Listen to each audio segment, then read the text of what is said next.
Monggo Mas Zado selaku moderator.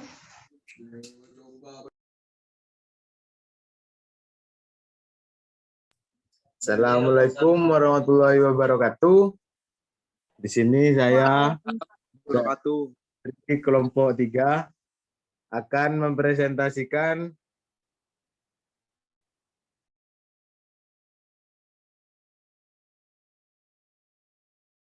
hasil kelompok kami. Mantan keyakinan dan cita-cita hidup Muhammadiyah. Yang disusun oleh Diah Ayu Lestari, Farhandri Ardana, Sri Sultan Mulia Rescahyana, Endah Yuli Maulidiah, Rizaldo Ahmad Fareza, Paradita Natsya. Ya.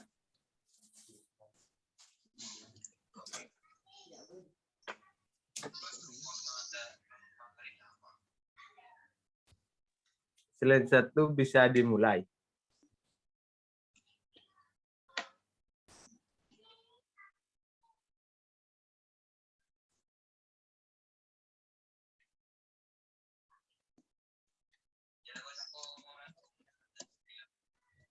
Monggo Mbak Endah.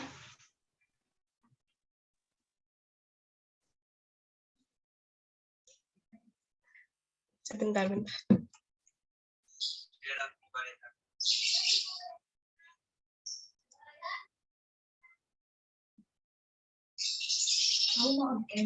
Tidak lah.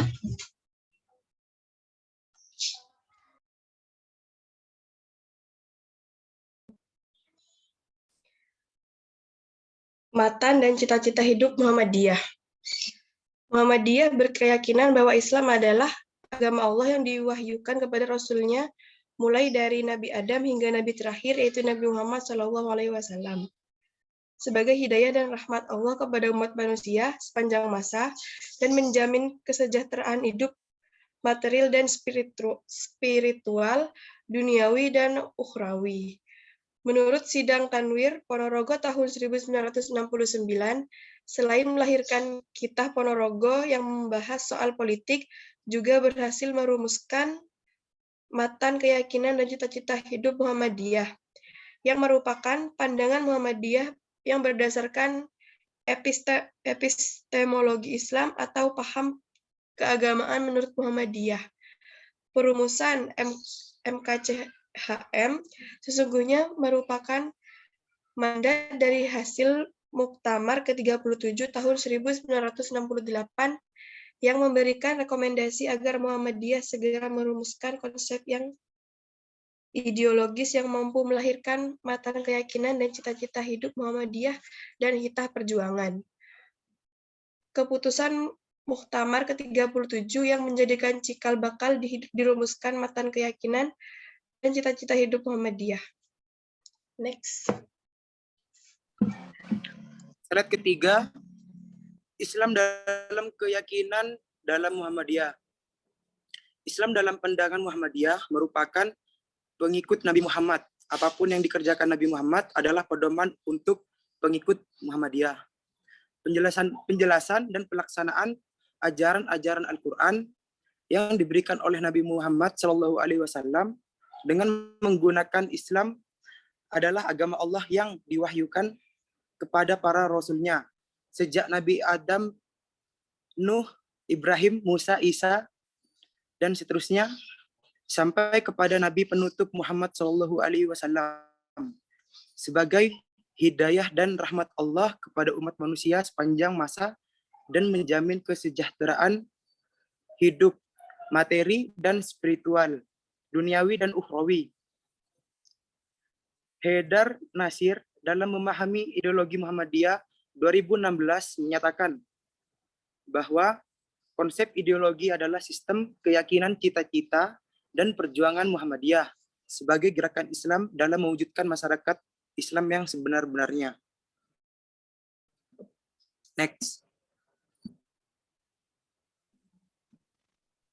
Oke, di slide keempat, pemikiran dan gerakan Muhammadiyah dalam akidah. Nah, akidah Islam menurut Muhammadiyah dirumuskan sebagai konsekuensi logis dari gerakannya. Formulasi akidah yang dirumuskan dengan merujuk langsung kepada sumber utama ajaran Islam itu disebut akidah salihah, yang menolak sebagai bentuk campur tangan sebagai pemikiran teologis.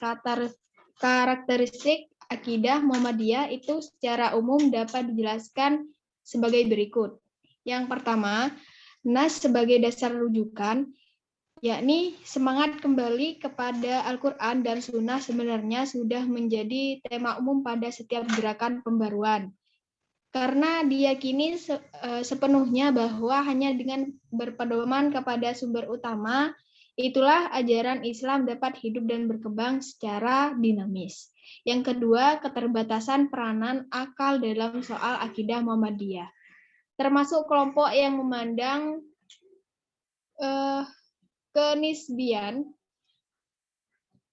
akal dalam masalah akidah, sehingga formulasi posisi akal sebagai berikut.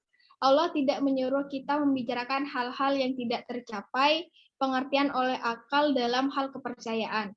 Sebab akal manusia tidak mungkin mencapai pengertian tentang zat Allah dan hubungannya dengan sifat-sifat yang ada padanya. Yang ketiga, kecondongan berpandangan ganda terhadap perbuatan manusia. Pertama, segala perbuatan telah ditentukan oleh Allah dan manusia hanya dapat berikhtiar. Kedua, jika ditinjau dari sisi manusia, perbuatan manusia merupakan hasil usaha sendiri. Sedangkan bila ditinjau dari sisi Tuhan, perbuatan manusia merupakan ciptaan Tuhan. Yang keempat, percaya qada dan qadar. Dalam Muhammadiyah, qada dan qadar diyakini sebagai salah satu pokok akidah yang terakhir dari formulasi rukun imannya. Dengan mengikuti formulasi yang diberikan oleh hadis mengenai pengertian Islam, iman, dan ihsan. Yang terakhir, menetapkan sifat-sifat Allah seperti halnya pada aspek akidah lainnya, pandangan Muhammadiyah mengenai sifat-sifat Allah tidak dijelaskan secara mendetail. Keterampilan yang mendekati kebenaran Muhammadiyah tetap cenderung kepada akidah salaf. Next. Pemikiran dan gerakan Muhammadiyah dalam ibadah. Majelis Tarjih Muhammadiyah merumuskan pengertian ibadah yakni bertakaruf atau berserah diri kepada Allah dengan mentaati segala perintahnya, menjauhi segala larangannya, dan mengamalkan semua yang diizinkan Allah Subhanahu wa Ta'ala. Dari batasan ibadah di atas, selanjutnya Muhammadiyah membedakan ibadah menjadi dua, yaitu ibadah khusus atau ibadah madlah, yakni ibadah yang telah ditetapkan secara pasti oleh syarah, baik rincian, tingkah laku, maupun tata cara. Contohnya, taharah, salat, umrah, dan haji. Ibadah umumnya yaitu segala amalan keduniaan yang diizinkan Allah. Ibadah umum ini dalam bidang politik, ekonomi, sosial, kebudayaan, pendidikan, pertahanan, dan keamanan. Pengertian ibadah. Yang dimaksud dalam pembahasan di sini adalah ibadah dalam arti khusus atau yang disebut ibadah madliyah.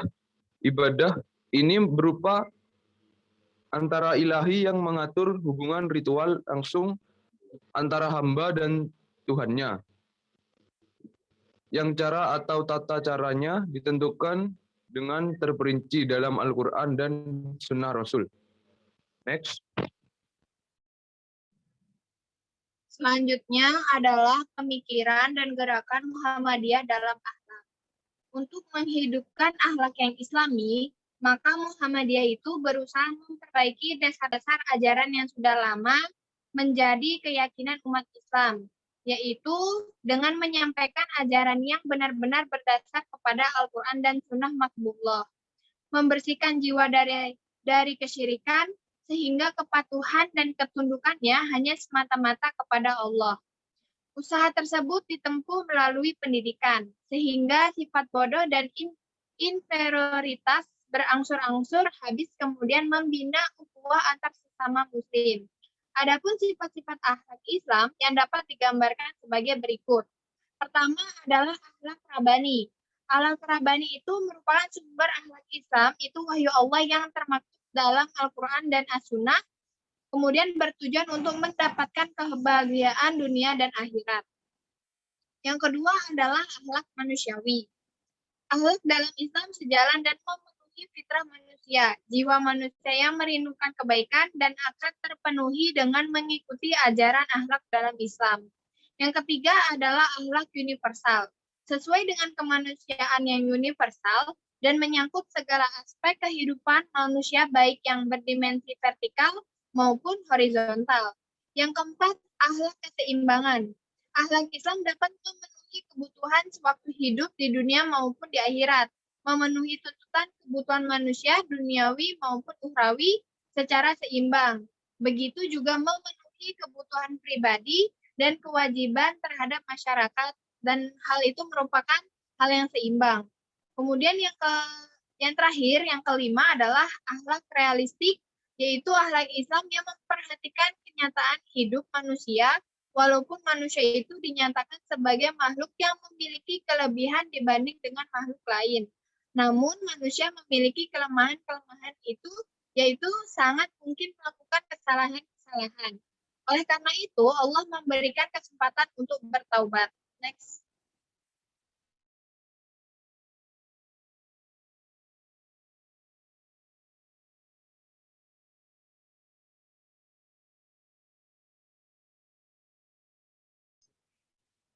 Diwakilkan aja, Mbak.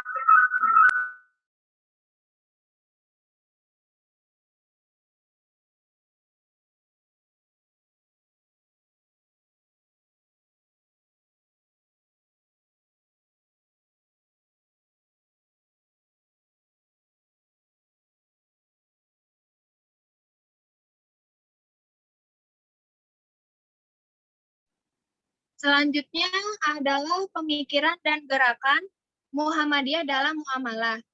Dalam bidang muamalah duniawiyah, Muhammadiyah itu mengajarkan dalam bentuk membimbing, menuntunkan kepada mereka agar dalam berkiprah di tengah-tengah masyarakat dengan berbagai kegiatannya mereka selalu berpedoman kepada kaidah-kaidah yang telah digariskan oleh ajaran agama.